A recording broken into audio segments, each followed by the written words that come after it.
అతి పరిశుద్ధుడు, ప్రేమగల యేసు నామములో శుభములు పలుకుతూ ఈ లెంటు సమయాల్లో లెంటి ధ్యానాల్లో దేవుని యొక్క పరిశుద్ధత ఎలా ఉంటుందో, ఎలా మనం పరిశుద్ధంగా జీవించడానికి సిద్ధపడాలో ఆ మెళకువలను తెలుసుకుందాం. అంతేకాదు మరి సిలువ గురించినటువంటి కొద్ది క్లుప్తంగా కూడా కొన్ని మాటలు చెప్పుకోవచ్చు. ఏ మరి దేవుడు మనకి ఎంతో విలువైనటువంటి సమయాలు ఇస్తున్నాడు. మనం దాన్ని సద్వినియోగం చేసుకోవడం చాలా చాలా అవసరం. మరి దేవుని కృపలో సేకరించినటువంటి భక్తుల యొక్క అనుభవాల్లో చాలా విలువైనటువంటి ఆత్మీయ అనుభవాలు ఉంటాయి. కాబట్టి అవన్నీ కూడా జాగ్రత్తగా మననం చేసుకుందాం. ప్రతి దినము దేవుని సన్నిధిలో కూడుకోవాలి, ప్రతి దినము దేవుని స్తుతించాలి, ప్రతి దినము మొరపెట్టాలి, ప్రతి దినము దేవుని గురించి ప్రకటించాలి, ప్రతి దినము దేవుని వాక్యం పరిశోధించాలి, ప్రతి దినము దేవుని వెంబడిస్తూ సిలువ ఎత్తుకోవాలి, ప్రతి దినము దేవుల్లో మనం ఒకరొకరు బుద్ధి చెప్పుకుంటూ సాక్ష్యం ఇవ్వాలి. అంతేకాదు అసలు క్రాస్ అంటే ఏంటి అని ఒక భక్తుడు చెప్పాడు. CROSS cross. C for Christ, or reaching, O others, S spreading, S spirituality. Christ, reaching, others, spreading spirituality, CROSS. ఇంకొక అర్థంతో C for curse, R for reproach, R for ordeal, S for separate, మరొక S ఏమో sacrifice or sentence. మొదటిది curse, శాపం. మన కోసం శాపగ్రస్తుడై మృణాదుపై వెళ్ళాడు. Reproach అంటే నింద మోసాడు, హెబ్రీ 12:2. ఆర్డియల్ అంటే అగ్ని పరీక్షకు ఎదురయ్యాడు. సపరేట్, ట్రినిటీలో తండ్రికి దూరం అయ్యాడు సిలువలో. తర్వాత సెంటెన్స్, ఆయనకి మరణ తీర్పు పొందబడ్డాడు. ఈ రకంగా మన కొరకు ఆయన అనుభవించినటువంటి గొప్ప శ్రమను బట్టి మనకు రక్షణ కలిగింది. నేను పరిశుద్ధులు కనుక మీరు కూడా పరిశుద్ధులై ఉండాలని చెప్పి ప్రభు పదే పదే మనకి వాక్యంలో బోధించారు. ఈ రకంగా ఆలోచిస్తే మనము దేవుని పని చేయట్లో ఆసక్తి చూపాలి, ప్రార్థించుటలో, ప్రకటించుటలో ఆత్మ కొరకు భారం కలిగి ఉండాలి. పని ఎలా చేయాలి? శ్రద్ధగా చేయాలి, ప్రేమతో చేయాలి. మరి పని కొరకు ప్రయాసపడాలి. ఆత్మీయ ప్రయాస, లోక ప్రయాస. తర్వాత పని చేసే వారిని కూడా మనం గౌరవించుకుంటూ ఉండాలి. విశ్వాసంలో చాలా రకాలు ఉంటాయి. అసాధారణమైన విశ్వాసం అనిపించిన వాళ్ళు యెహోషువ సురిచంద్రులు ఆపిన అనుభవం చాలా అద్భుతం. షడ్రక్, మెషక్, అబేద్నెగోలు అగ్నిలో నడుచుట అదొక అద్భుతం. దానియేలు సింహపు అద్భుతం. మరి ఏలియా వర్షం మరి ఆపటం, మళ్ళీ కురిపించటం అద్భుతం. అది అసాధారణమైంది. కొండల్లో ప్రకలించి విశ్వాసం, ఎదురించి విశ్వాసము, సహించి విశ్వాసము, గొప్ప విశ్వాసము, క్రియలు లేని విశ్వాసము. అది విశ్వాసం అనేది ఒక వరం. ఓ క్రైస్తవుడా, నశించు ఆత్మల భారం లేకపోతే నిజంగా క్రీస్తు మార్గం నడుచట్లేదని తెలుసుకోవాలి. మరి విశ్వాసం అనేది ఒక చిన్న పదమే. దాన్ని చదవడానికి ఒక క్షణం పడుతుంది, ఆలోచించడానికి ఒక నిమిషం పడుతుంది, అర్థం చేసుకోవడానికి ఒక రోజు పడుతుంది, నిరూపించడానికి మాత్రం జీవిత కాలం పడుతుంది. కాబట్టి విశ్వాసం మనం ఎప్పుడు కోల్పోకూడదు. కాలం నువ్వు కలిసే వ్యక్తులు నిర్ణయిస్తే, హృదయం మీరు కోరే వ్యక్తులు నిర్ణయిస్తుందట. మీ ప్రవర్తన మీలో ఉండే వారిని నిర్ణయిస్తుంది. ఈ రోజుల్లో బంధము తామరాకు తామరాకుపై నీటి బొట్టు లాంటిది, బిందువు లాంటిది. అది ఎప్పుడు జారిపోతుందో తెలియదు. లోకాశలను, లోక వ్యక్తుల యొక్క బంధాన్ని మనం పెంచుకోకూడదు. ప్రభు మీద ఆధారపడటం అవసరం. కష్టపడే ఇంట్లో మన గౌరవం ఉంటుంది, కష్టపడే ప్రతి పనిలో గౌరవం ఉంటుంది. మోసం చేస్తే దాంట్లో పతనం ఉంటుంది. నిజాయితీగా ఉన్నంత వరకు ఒకరి ముందు మనం నటించవలసిన అవసరం లేదు. నిజాయితీగా, ధైర్యంగా బతకగలం. సక్సెస్ అంటే ఏంటి అంటే చక్కగా చెప్పారండి. ఊరికే రాదు. కన్నీళ్లు పెట్టుకోవాలి, కష్టాలు ఎదుర్కోవాలి, బాధలు తట్టుకోవాలి, మనసు గాయాలు కావాలి, గుండె మాటలు ముక్కలవ్వాలి, గుండె మాటలకు ముక్కలవ్వాలి, బంధాలు కోల్పోవాలి, ఎదురు దెబ్బలు తినాలి, సహనంతో మెలగాలి, గుణపాఠాలు నేర్చుకోవాలి, అనుభవ పాఠాలు దిద్దుకోవాలి. అనుక్షణం మనం పోరాటం చేయాలి. అప్పుడే మనకు విజయం లభిస్తుంది. విలువైన వాళ్ళతో కాదు, విలువ తెలిసిన వాళ్ళతోనే స్నేహం చేయాలి. రెక్కలు వచ్చాక ఎగరటం తప్పు కాదు, కానీ రెక్కలు ఇచ్చింది దేవుణ్ణి మాత్రం ఏనాడు మర్చిపోకూడదు. ఇష్టం ఉన్న తల్లిదండ్రులు కూడా మర్చిపోకూడదు. అన్నీ కూడా ఇష్టం ఉన్న చోట ఇబ్బంది కూడా ఉంటుందని తట్టుకుని నిలబడితేనే బంధాలు విలువ బాధపడతాయి. అర్ధరాత్రి చీకట్లో ఒంటరిగా నడవటం కాదు ధైర్యం అంటే. బ్రతుకు కష్టాలు కురుకుపోతున్నా సరే మంచి రోజుల కోసం కష్టపడి ప్రయత్నం చేస్తూ వెలుగుబాట, క్రీస్తే నేనే వెలుగు అన్నాడు, నేనే మార్గం అన్నాడు. వెలుగుబాట వైపు నమ్మకంతో ప్రయాణించడమే నిజమైన విశ్వాస యొక్క కర్తవ్యం. ఈ రకంగా మనం పరిశుద్ధతలో, దేవుల్లో పరిశుద్ధతలో కూడా సాగిపోవడానికి మనకు ఇష్టపడాలి. అది పరిశుద్ధత మనకి దీవెనలు కూడా ఇస్తుందని బైబిల్ వాక్యం సెలవిస్తుంది. లేవీకాండము 11:45, లేవీకాండము 11:45, నేను మీకు దేవుడినై ఉండును, ఐగుప్తు నుండి రప్పించిన దేవుడు నేనే, నేను పరిశుద్ధుడను, మీరును పరిశుద్ధులై ఉండవలను. ఇది మనకు కూడా సందేశమే. మరి మరి విమోచింపబడినటువంటి ఆ జనాంగము మరి విగ్రహారాధనలో ఉన్నప్పుడు దేవుడు ఎంతో దుఃఖపడి కొన్ని కొన్ని శిక్షలు కూడా ఇప్పించాడు. అయినా వాళ్ళు మళ్ళీ రిపెంట్ అయితే మళ్ళీ హక్కును చేర్చుకున్నాడు. మన పట్ల కూడా అదే చేయగలడు. ఆయన పరిశుద్ధులు, పరిశుద్ధంగా ఉండాలని కోరుకుంటున్నాడు. పరిశుభ్రత వేరు, పవిత్రత వేరు. మరి పరిశుభ్రత అంటే మనం ఒళ్ళు శుభ్రం చేసుకోవడం, ఇంట్లో వంట సామాన్ చేసుకోవడం, ఇల్లు కడుక్కోవడం, తుడుచుకోవడం. అది పవిత్రత అంటే ఆత్మకు సంబంధించింది. అది మురికిగా ఉంటే మనం ఎప్పటికప్పుడు పరిశోధించుకొని అబద్ధం ఆడేనా, మోసం చేశానా, ఇతరులు నొప్పించానా, ఇది సరిచేసుకుంటాం. పవిత్రంగా కాపాడుకోవడం చాలా అవసరం. వాక్య వెలుగులో పవిత్రత, దేవుని సన్నిధిలో అంతరంగ శుద్ధి అవసరం. మన మాట, మన నడక, క్రియ అది కూడా మనని పవిత్రంగా ఉంచుతుంది. దేవుడు ప్రేమ గలవాడు, హెచ్చరిస్తాడు, శిక్షిస్తాడు, దీవులకు వారసులు కూడా చేస్తాడు. మరి మొదటిగా పరిశుద్ధాత్మ గలవాడు దేవునితో సత్సంబంధాలు, సన్నిహిత సంబంధం కలిగి ఉండటానికి పరిశుద్ధత మనకు చాలా సహకరిస్తుంది. నిర్గమాకాండం 15లో ఇశ్రాయేలీయులు మోషేను అడిగేవాళ్ళు, సంతృప్తి లేని వారిగా ఉండేవాళ్ళు. మోషే ఎంతో సహనంతో దేవుడి దగ్గర తీసుకెళ్ళి వీళ్ళు ఇలా అంటున్నారండి అని చెప్తే, అప్పుడు మీరందరూ సినాయి దగ్గర రండి అని చెప్పి ఆజ్ఞయిస్తే అందరూ ఎలా రావాలి? పవిత్రంగా మరి స్నానాలు చేసి పరిశుద్ధపరచుకొని మరి ఒకరితో ఒకరు కుటుంబంలో మరి పవిత్రత కాపాడుకుని కూడా రావాలి అని చెప్తూ అందరూ వచ్చిన తర్వాత, సిద్ధపడిన తర్వాత ఆయన చెప్పవలసిందని చెప్పి ప్రభు స్వరము అన్ని వినింపజేసి అన్ని విషయాలను హెచ్చరించడం జరుగుతుంది. పరిశుద్ధంగా ఉండమని కూడా చెప్తా ఉంటారు. ఆదికాండం మొదలుకున్న 5 కాండాలు కూడా ప్రభు చెప్తూ ఉంటే విని రాసినాయండి. మోషే ఎంత గొప్ప అనుభవం అండి. అంత చక్కటి వివరాలు అది ఏముందో మనకు ఎవరు తెలుసండి. ఎన్నో సంవత్సరాల తర్వాత రాశాడు. ఆయన ప్రభు చక్కగా బోధించి మన కొరకు, తరతరాల కొరకు 5 కాండాలు రాసి మనకు ఇచ్చాడు. మరి రెండవదిగా ఆయన ముందు సన్నిహితులు కావాలని దేవుడు కోరుకునేది పరిశుద్ధత వల్ల. రెండవది పరిశుద్ధత, దేవుడు తన కొరకు ఉపయోగపడే పాత్రగా మనం వాడుకుంటాడటండి. 2 తిమోతి 2:20-21 ఎవడైనా వీటిలో చేరక తాను పవిత్రపరుచుకొనక ఉంటే ఎడల మరి యజమానుడు వాడుకొనుటకు సిద్ధపడేటువంటి ఘనమైన పాత్రగా ఉండాలి అని మాత్రం కోరుకుంటున్నాడు. ఆరాధించేవారుగా ఉండాలి, వాడే పాత్రగా ఉండాలి. దేవుడు అలా కోరుకుంటాడు. జీవితాంతము పోరాడాలి, అపవిత్రంగా ఉండడానికి ఇష్టపడాలి. మరి బంగారము, వెండి, కర్ర, మట్టి ఈ పాత్రలు ఏ పాత్రగా ఉండగలుగుతామో, మరి దేవుడికి ఇష్టమైన పాత్రగా ఎలా ఉంటామో అది గమనించుకొని ఆయనకు విలువైన పాత్రగా ఉండాలని మరి తిమోతికి రాస్తాడండి పౌలు. మరి అర్థమైన పాత్రగా ఉండాలి. మరి ఎన్ని తలాంతులు ఉన్నా, సామర్థ్యం ఉన్నా సరే దేవుడు వాడుకోలేడు, కానీ పవిత్రంగా ఉంటేనే వాడుకుంటాడని మనం గుర్తుపెట్టుకోవాలి. తర్వాత మూడవది, ఎస్తేరు కాలంలో ఎందరో అందగతులు ఉన్నారు, ఎంతో సమర్థులు ఉన్నారు, కానీ దేవుడు ఈ పవిత్రత గల ఈ ఎస్తేరు ఎందుకున్నాడు? తన వల్ల తన జాతికి రక్షణ తేవడానికి కారకురాలని మొర్దెకై గ్రహించి దేవుడు చిత్తంలో ఆ మొర్దెకై ద్వారా సలహా ఇప్పించి అద్భుతమైన సేవ చేయించుకున్నాడు కదండి. కాబట్టి మనలో కూడా ఆయన పవిత్రంగా ఉంటే ఎన్నుకొని ఆయన కొరకు పని చేయించుకొని ఆయన మహిమపరుస్తాడని గుర్తుపెట్టుకుందాం. పరిశుద్ధ గల వారిని అంటే ఆయన భద్రపరుస్తాడట. కీర్తన 34:7 చివరిగా, యెహోవా యందు భయభక్తులు గల వారు ఆయన వారిని కావలి ఉండి రక్షిస్తారు. దేవుని సన్నిధి ఉంటుంది. జ్ఞానం కలిగి మనం పరిశుద్ధితో పాటు భద్రత కూడా ఇస్తాడు మనకి. మరి మన అగ్ని కంచి ఉంచుతాడు మన కుటుంబాలకి. ఆ వ్యాధులు, ప్రమాదాలు, శ్రమల్లో మనం తప్పిస్తాడు, భద్రపరుస్తాడు. యోగును యథార్థవంతుడని, న్యాయవంతుడని, చెడుతనం లేసిన పవిత్రుడని ఆయన ఎంతో ఇష్టపడ్డాడు. సైతానికి అప్పగించినా తను ఎప్పుడూ అక్కడ పాపం చేయలేదు. అటువంటి పవిత్రుడిగా ఉండేవాడిని రెట్టింపు దీవెనలు ఇచ్చాడు కదా.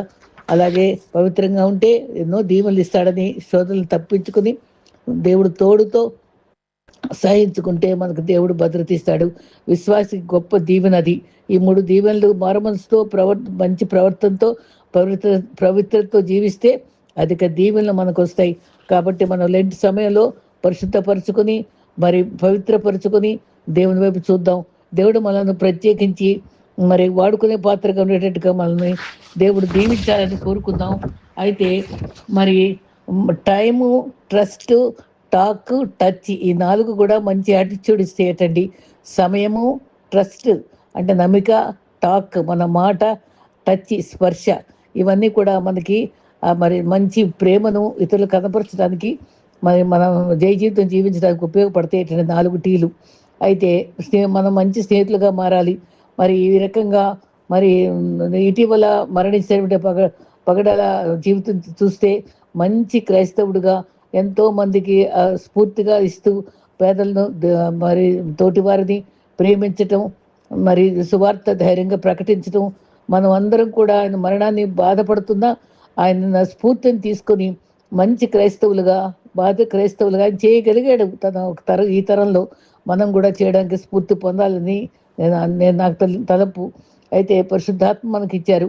ప్రకటించే వారంగా ఉండాలి, సున్నితమైన ప్రేమ కలిగి ఉండాలి, మంచి స్నేహితులు ఏర్పరచుకోవాలి. ఒక చక్కటి వాక్యం ఉంది ఎఫ్ఎస్సి 4:11. మనమందరము విశ్వాస విషయంలో దేవుని కుమారుని గురించిన జ్ఞాన విషయంలో ఏకత్వం పొంది సంపూర్ణ పురుషులకు వరకు క్రీస్తు కొరకు కలిగిన సంపూర్ణతకు సమానమైన సంపూర్ణత గలవారముటకు నియమించాడు. కాబట్టి కొందరు అపోస్తులుగా, ప్రవక్తలుగా, సువార్థికులుగా, కాపురులుగా, ఉపదేశాలుగా నియమించాడు. మనలాంటి వాళ్ళని ఉపకారులు కూడా, అది కూడా వరమేనండి. ప్రార్థించే వరము, ఉపకారులుగా ఉండటం వరం కూడా వరమే. కాబట్టి మన సంపూర్ణతలో దేవుడు కోరుకున్నట్టుగా మనం ఉండాలని ప్రత్యేకంగా కోరుకుంటున్నాడు. వాక్యము చేత, స్వీస్తు రక్తంతోనూ, పరిశుద్ధాత్మతోనూ, మరి అగ్నితోనూ, శ్రమలతోనూ వీటన్నిటితో పరిశుద్ధపరుస్తాడు. మళ్ళీ చెప్తాను, క్రీస్తు వాక్యము చేత, రక్తము చేత, పరిశుద్ధాత్మ ద్వారా, అగ్ని ద్వారా, శ్రమల ద్వారా మనల్ని పరిశుద్ధపరుస్తాడు. మరి ఒక చిన్న పొరపాటున దురలవాటు కదా మనలో వస్తే అది తీసివేసేసుకొని మనం ఎప్పటికప్పుడు మనం పవిత్రపరచుకోవడం చాలా అవసరం. ఆయన రూపాంతర అనుభవంలోకి, ఆయన క్యారెక్టరిస్టిక్స్ అన్నీ, ఆయన లక్షణాలన్నీ కూడా ఆయన నన్ను పోలి నడుచుకోమన్నారు. పౌలు కూడా ధైర్యంగా చెప్పాడు నన్ను పోలి నడుచుకోమని. అటువంటి పోలి నడుచుకునే అనుభవాల్లో మనకు రావాలి. పాపం చేస్తే, ఇతరులు పాపం చేస్తే కూడా మనం హెచ్చరించాలి. ఆ రోజుల్లో ఇశ్రాయేలీలు పాపం చేసినప్పుడు వ్యభిచార పాపంతో వారంతా భయంకరమైన పరిస్థితిలో ఉన్నప్పుడు తెగులు రప్పించాడు. తెగులతో వాళ్ళు చనిపోతూ ఉంటే అప్పుడు వెంటనే ఫీనెహాస్ అనేవాడు గబగబా వచ్చి దేవుని మనసు కలిగి ఉండి ఆయన రోషాన్ని తను గ్రహించుకొని వెంటనే వెళ్ళి ఆ వ్యభిచారం చేసే తన్ని ఒక్క పోటుతో పొడిచి చంపుతాడు. అప్పుడు దేవునికి చాలా ఇష్టం అవుతుంది. వెంటనే తెగులు ఆగిపోతుంది. తన రోషం కలిగిన బిడ్డగా ఫీనెహాసు ఎంతో అభినందన పొందుతాడు. ఈ రకంగా మనం కూడా ప్రభు కలిగిన రోషంతో ఇతరుల బలహీనతలో ఉన్నప్పుడు పొడవమని కాదు, కానీ మనం ప్రేమతో హెచ్చరించి వాళ్ళని సరిచేసిన బాధ్యత, పవిత్రంగా ఉండటానికి వాళ్ళని హెచ్చరించి మనం పవిత్రులుగా ఉండటానికి మరి సహాయ ఉండాలని మనం హెచ్చరింపబడుతున్నాం. అన్ని వయసుల వారికి కూడా పరిశుద్ధత అవసరమే. దానికి ఎంతో భారము, బాధ్యత కలిగి ఉన్న వారంగా ఉండాలి. దేవుడు కనబడని అంతరంగా జీవితం గురించి ఎక్కువగా శ్రద్ధ తీసుకున్నాడు బైబిల్లో. పై జీవితం గురించి కాదు, అంతరంగం శుద్ధిగా ఉండాలని. మీ మీ హృదయం నేను నివసిస్తాను కూడా అంటాడు. దేవుడు చూచేవాడు, అన్నీ గమనించుకునేవాడు. పరిశుద్ధితో మనం గమనించుకోవాలి. మరి అప్పుడు ఆ రోజుల్లో శాస్త్రులు, పరిసయ్యులు బాగా గమనించి నీ శిష్యులు చేతులు కడుక్కోకుండా భోంచేస్తారేంటి అని ప్రశ్నించారు. 15 మత్తయి 2వ వచనంలో, మార్కు 7:4లో కూడా మరి సంతలో నుండి వచ్చేవారు నీళ్లు జల్లుట, మరి ఇతర పాత్రలు, అన్ని పాత్రలు, గిన్నెలు శుభ్రపరచుట చేసేవారట. అది ఆ రోజు ఆచారం. బైబిల్లో ఉందండి ఇదంతా. మత్తయి 15:2, మరి మార్కు 7:4 ఇలా ఉంటున్నారు నీ శిష్యులు అని చెప్పినప్పుడు దేవుడు చక్కగా జవాబిచ్చాడు. అపవిత్రం చేతున్నారు వీరికి భక్తి సంబంధమైన ఈ రకమైన భక్తి సంబంధమైన బయట బాహ్య రూపంగా ఉండే భక్తి కూరుకుంటారు ఆచారం, కానీ అంతరంగా ఎట్లుందో ఆలోచన తక్కువగా ఉంటుంది. మరి హృదయం దూరంగా ఉంటుంది వీళ్ళ హృదయం. కానీ పరిశుద్ధంగా ఉంటుంది.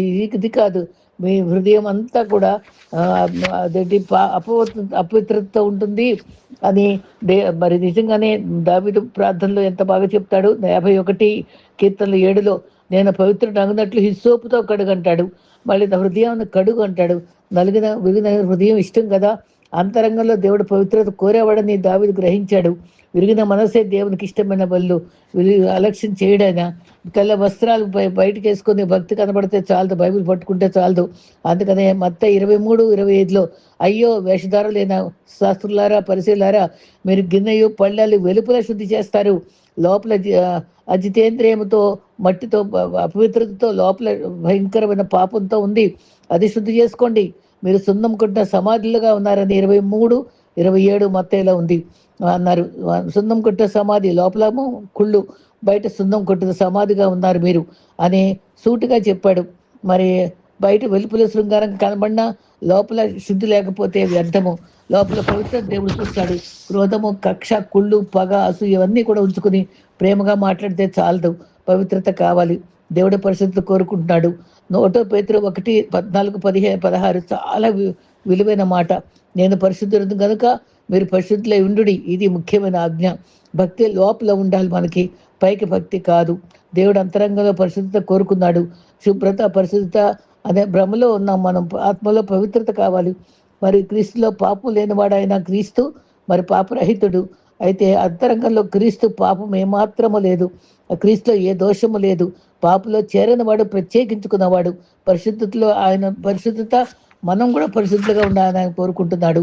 పౌలు మాటల్లో కూడా ఎంత ఒప్పుకున్నాడు. హానికరుడను హింసకరుడను క్రీస్తు విలువైన రక్తం ద్వారా రక్షించబడి పవిత్రుడని అయ్యానని కూడా చెప్పుకుంటాడు.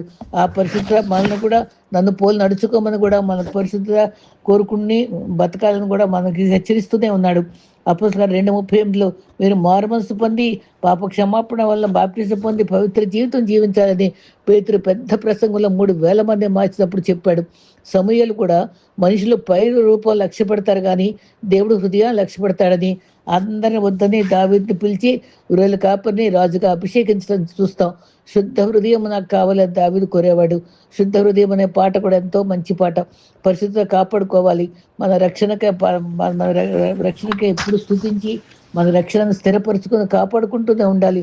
ఆధ్యాత్మిక జీవితంలో కొరతగా ఉండే సరి చేసుకోవాలి.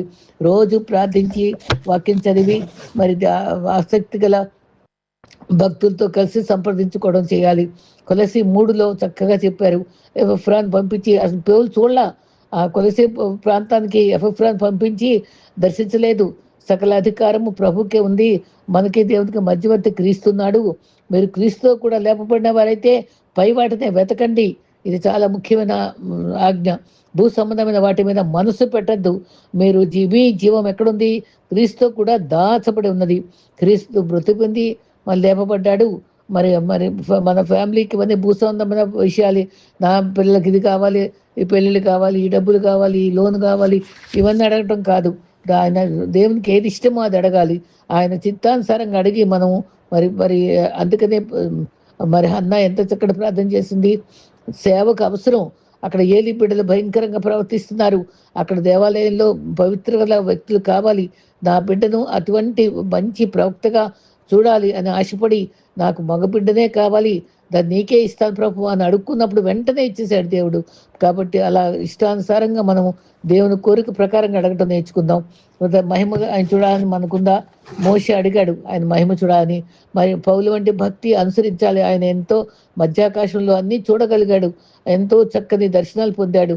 ఎంతోమంది భక్తులు ఆయన స్వరాలు వినగలిగారు. పామరులు కూడా ఎంతోమంది ఆయన దర్శనాలను భక్తి చూసి సేవకులు అవ్వడం చూస్తున్నాం.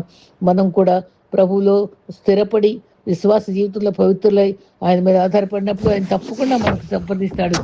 మనుషుల ద్వారా కానీ, భక్తుల ద్వారా కానీ, వాక్యం ద్వారా కానీ మనతో మాట్లాడతాడు. శరీరానికి రోజు ఆహారం ఎట్లాగో ఆత్మకు కూడా పోషణ చాలా అవసరం.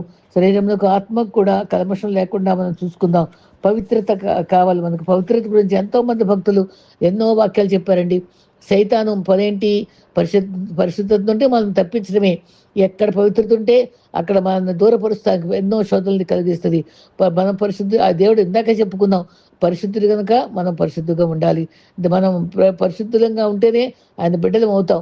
మనం అప్పుడు అపరిశుద్ధులమైతే దేవునికి దూరస్థంగానే ఉంటాం. ఎఫ్ఎస్సి 1:6లో మనం తన ఎదుట నిర్దోషులుగా ఉండాలని జగత్తు పునాది వేయబడక ముందే, అంటే క్రియేషన్ అవ్వకముందే మనం దేవుని దృష్టిలో ఉన్నామంటండి. ఎంత గొప్ప సత్యం అది. ఆయన మన ప్లాన్ మనలో ఉంది. మనం ఈ సంవత్సరంలో మనం పుడతామని ప్రభుకు ముందే తెలుసండి. ఆయన సర్వాంతర్యామి. ఆయన మన నిర్దోషులుగా ఉండాలని, ప్రేమతో తన ఎడల పరిశుద్ధులుగాను నిర్దోషులుగా ఉండాలని మనల్ని జగత్తు అనే ఉద్దేశం మనం గ్రహించాలండి. తనకు లోబడాలి. మన జగత్ పునాది వేయబడక ముందే మనం జ్ఞాపకం చేసుకున్నాడు. ఆయన మనం ఎలా ఎందుకు ఆయన దేవుల్లో పరలోకంలో తేజోవసులతో పాటు సమానంగా పరిశుద్ధుడు పరిశుద్ధుడు పరిశుద్ధుడు స్తుతి అని స్తుతించాలని, మన పవిత్రులుగా అక్కడ చేరాలని మనం పుట్టించాడండి. అది మనం గ్రహించుకోవట్లా, లోకంతో రాజీపడిపోతున్నాం. అది గ్రహించుకుని పవిత్రత జీవితం జీవించడానికి సిద్ధపడదాం, స్తుతించడానికి అలవాటు చేసుకుందాం, హెచ్చరింపబడదాం. మనం పరిశుద్ధులుగా ఉన్నామా? అందరూ పాపం చేసి దేవుడు అనుగ్రహించి మహిమను పొందలేకపోతున్నాం. ఆయన టార్గెట్ మనం రీచ్ అవ్వలేకపోతున్నాం. ఆయన పవిత్రుడు పరిశుద్ధుడు. ఆయన మనల్ని పవిత్రపరచడానికి ఇష్టపడే దేవుడు. ఆయన కృపగలవాడు. నేను కృపగలవాడిని చెప్పుకోలేదు, కానీ చక్కటి మాటలు దేవుని యెషయా ఎంతో చక్కగా ఆయన ఎటువంటి వాడో చెప్పడానికి ఇష్టపడ్డాడండి. పరిశుద్ధత గల క్రైస్తవ్యం కొరకు మనం ఆలోచించాలి. దేవుని కొరకు ఆయన లాంటి పరిశుద్ధత పొందాలని వాక్యానుసారమైన క్రైస్తవ్యం కావాలండి. పాపము పరిశుద్ధ గురించి మాట్లాడటం మరి ఈజీయే కదండి. మనం పరిశుద్ధత గ్రహించటం కూడా మరి చక్క మాట అంటాడండి ఒక భక్తుడు. అంటే దువ్వే వాక్యం కావాలి ఈ రోజుల్లో. దురద చెవులతోటి హాస్యంగా కథలు చెప్పే కథలే కావాలి, కానీ గుచ్చుకునేటువంటి ప్రసంగాలు ఇష్టపట్టలేదు, దున్నే వాక్యం ఇష్టపట్టలేదు అని చెప్పాడు. దురద చెవులు 2 తిమోతి 4 వాక్యంలో ఉంది. 4:3-4లో దురద చెవులుగా ప్రసంగికులను ఎన్నుకుంటున్నారు. గద్దింపులు తగ్గిపోతున్నాయి.